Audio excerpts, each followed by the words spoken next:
Salut à tous les Airsofters, j'espère que vous allez bien. Aujourd'hui je vous montre comment entretenir sa gearbox. Pour ma part c'est une gearbox V2 mais mes conseils sont également valables pour les autres types de gearbox. Et cette gearbox est un petit peu particulière puisqu'elle dispose d'un MOSFET qui va lui permettre d'être protégé contre les sous-charges des batteries.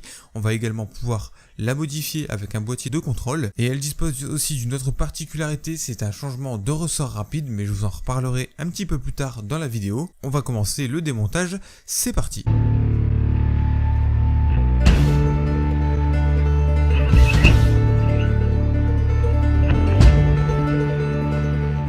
Dans un premier temps, nous allons retirer le MOSFET qui compose la gearbox, du moins la première partie de ce MOSFET. Ce MOSFET est appelé EFCS qui est déposé par la marque Ares. On retire donc la première partie du MOSFET et là vous allez pouvoir découvrir la détente. Alors en fait c'est tout simplement un petit bouton poussoir comme on retrouve sur nos imprimantes 3D qui est bien différent que les switches mécaniques comme vous avez pu le voir dans ma vidéo où j'ai présenté ma MP5. C'est vraiment pas du tout la même chose et ici on a quelque chose de beaucoup plus qualitatif, quelque chose qui va tenir dans le temps et c'est quelque chose que j'apprécie beaucoup puisqu'il va permettre également de gagner en réactivité. Je commence par démonter les vis de la gearbox et avant de démonter la dernière vis, je vais pouvoir retirer immédiatement le ressort pour éviter de la démonter alors qu'elle est sous tension. Alors c'est vraiment très pratique, vous avez juste à prendre la clé correspondante et vous pouvez immédiatement retirer le guide ressort ainsi que le ressort. Donc c'est vraiment très pratique. Ici vous allez pouvoir voir que je démonte la gearbox et qu'il n'y a aucun élément qui va venir sauter. Alors ici tout ce que je vais vous présenter ce ne sont pas les pièces d'origine, il y a quelques pièces d'origine mais toutes les pièces ne sont pas d'origine, notamment pour les engrenages ainsi que pour le nozzle. Alors on va dans un premier temps démonter toute la partie pneumatique et on va regarder uniquement celle-ci, on met les engrenages de côté. Alors sur le piston, donc c'est cette pièce-ci, il va falloir vérifier, c'est très important, les dents du piston. Si jamais vos dents sont en plastique, il se peut qu'au bout d'un moment, elles s'usent et elles viennent se casser. Alors là, il faudra le remplacer. Ça peut être la même chose pour les dents en métal, même si ça prendra un peu plus de temps. Il faudra également le remplacer. Et pour la tête de piston, il va falloir faire attention, c'est au joint. Le joint peut au bout d'un certain moment se détériorer et ne plus rendre le tout étanche. Et pour voir si votre joint est justement étanche ou non, vous pouvez faire le test de la seringue. Tout simplement, vous allez prendre votre piston et votre tête de piston et vous allez l'insérer dans le cylindre. Et avec votre doigt, vous allez boucher le trou de la tête de cylindre. Et si vous n'avez aucune difficulté à faire rentrer le piston, ça voudra dire qu'il y a un problème d'étanchéité quelque part. En effet, ça voudra dire que l'air arrive à s'extirper du cylindre. Pour ma part, c'est bien le joint qui est en cause. Je vais donc changer la tête de piston. Pour cela, j'ai choisi la meilleure marque, en tout cas pour moi. Elle est donc bien plus qualitative que la tête de piston d'origine. Vous voyez que cette tête de piston est vraiment bien usinée, que le joint est totalement neuf, il fait tout à fait son travail. Donc je vais le monter sur mon piston et on va refaire également le test de la seringue pour voir si l'étanchéité est bonne. Mais avant de faire le test de la seringue, on va vérifier notre cylindre s'il est en bon état, si l'intérieur est assez bien graissé parce qu'il faut également graisser tous nos éléments. Et notre tête de piston, il va falloir également vérifier le joint qui est à l'arrière, qu'il n'est pas abîmé. N'hésitez pas à le regresser un petit peu tant que vous l'avez. Et également le joint sur le côté qui va empêcher l'air de sortir et vérifier l'aspect général de votre tête de cylindre. Une fois que c'est fait, vous pouvez monter la tête de cylindre sur le cylindre, mettre un petit peu de graisse et on va faire le test. Ici vous pouvez tout de suite le remarquer, j'ai beaucoup plus de mal à enfoncer le piston dans le cylindre. Ça veut dire que le joint est totalement efficace, que cette tête de piston est vraiment efficace. Et tant que nous sommes sur la partie pneumatique, je vais m'attaquer également au nozzle. Alors le nozzle, il faut faire attention à ce qu'il est bien également du même diamètre que celui d'origine. Pour ma part, celui que j'ai remplacé n'est pas du même diamètre et j'ai pu remarquer que certaines billes n'étaient même pas propulsées. C'est pourquoi j'ai choisi de le changer par un nozzle Prometheus qui fait exactement la même taille que le nozzle d'origine, soit 21,2 mm. On va également refaire le test de la seringue pour voir si celui-ci est efficace. Et effectivement c'est efficace. Maintenant, après avoir vérifié toute notre partie pneumatique, on va s'attaquer à la partie engrenage. Et sur les engrenages, il va falloir faire attention à ce que toutes vos dents soient en parfait état et qu'il n'y ait aucune dent qui est sautée ou qui soit un peu limée. À ce moment là, il va falloir changer votre set d'engrenage.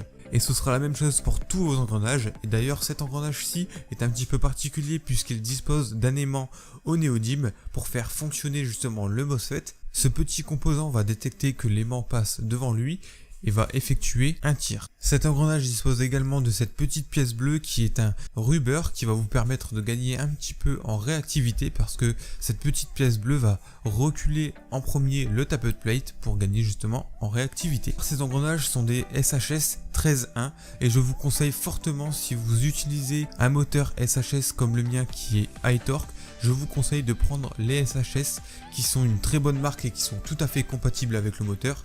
Si vous faites comme moi au début, que vous mettez ce moteur là qui est très réactif avec les engrenages d'origine, alors là vous allez avoir de belles catastrophes. Toutes les dents de vos engrenages vont sauter littéralement. L'engrenage que je vous montre ici est un engrenage d'origine. Ensuite on va pouvoir vérifier les petits éléments de notre gearbox, s'ils ne sont pas abîmés, s'ils ne sont pas détériorés. Pour ma part tout va bien de ce côté là, donc je n'aurai pas à le changer, que ce soit la détente, le tapered plate ou l'anti-retour. Et ensuite on va vérifier au fond de notre gearbox si elle est bien graissée. Il ne faut pas qu'elle soit trop graissée, sinon vous risquez de mettre de la graisse un peu partout lorsque les engrenages vont tourner. N'hésitez pas à dégraisser et à regraisser votre gearbox. Et au niveau des engrenages, au niveau du calage des engrenages, je vous conseille d'acheter des petites rondelles de plusieurs millimètres différents pour caler correctement vos engrenages. Je place tout d'abord mon premier engrenage sans aucune rondelle, je referme la gearbox et je vais remettre les vis. Et là je teste s'il y a du jeu à ce niveau là, au niveau des bearings, et il faudra également faire tourner votre engrenage pour voir s'il n'y a pas de jeu. S'il frotte au fond de votre gearbox, vous pouvez mettre une petite rondelle de 0,15 mm, refaire la même opération. Si ça refrotte, vous en remettez une deuxième, etc. jusqu'à ce qu'il n'y ait aucun frottement. Vous refaites exactement la même chose pour tous les engrenages. Donc pour ma part, j'ai déjà bien calé mes engrenages, donc je ne vais pas le refaire. Vous mettez votre engrenage, vous refermez votre gearbox, vous la vissez, vous testez vos engrenages, voir s'il n'y a pas de jeu au niveau des bearings et s'il tourne bien. Et pour cet engrenage-ci, ça va être un petit peu différent, je vais vous expliquer la méthode après, mais il va falloir ajuster au mieux pour que le pignon du moteur se retrouve juste en dessous de votre engrenage afin qu'il soit parfaitement calé sous votre engrenage pour éviter les frottements inutiles. Et donc vous placez votre dernier engrenage, vous le calez correctement avec la même méthode que pour les deux autres et vous testez comme moi s'il tourne bien. Alors dans ce cas, c'est que tout est bon. On va pouvoir passer maintenant à la partie moteur. Pour cela, vous allez devoir prendre votre poignée moteur et la visser à même la gearbox sans la coque sur le dessus, comme là actuellement pour moi. Je vais remettre le moteur à l'intérieur et ici, avec la vis que vous avez sous la poignée, on va venir faire avancer un petit peu le pignon du moteur pour qu'il soit exactement pile poil en dessous de l'engrenage, comme moi ici, pour éviter tous les frottements. Une fois que vous avez fait ce bon réglage, on va pouvoir passer au remontage et remettre entièrement toute la partie pneumatique, engrenage et les autres petites pièces dans la gearbox et on va pouvoir faire un essai.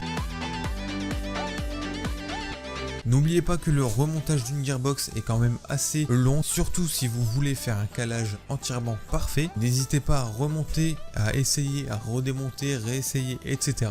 Cela prend beaucoup de temps, mais vous inquiétez pas, avec l'habitude, vous y arriverez.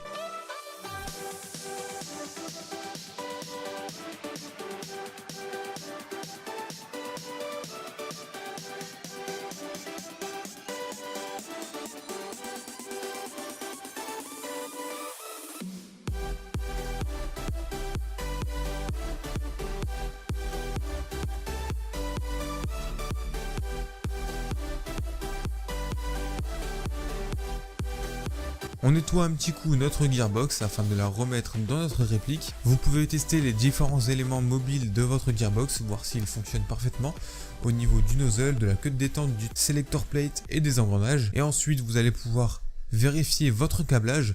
Pour ma part, j'ai installé du câble argent un peu partout et je vous conseille d'avoir un très bon fer à souder si vous voulez y mettre ce genre de câblage parce qu'il est quand même pas facile à souder. Vérifiez également si vos cosses sont bien serrées. Une fois que vous avez tout remonté et tout vérifié, c'est à vous de faire le test. Merci d'avoir regardé la vidéo. Si elle t'a plu, tu peux me laisser un like, ça me fait vraiment plaisir. Tu peux également me dire dans les commentaires si tu as toi-même la gearbox EFCS d'Amoeba et me dire si tu en es content ou non, quel problème as-tu pu rencontrer et depuis combien de temps tu l'as.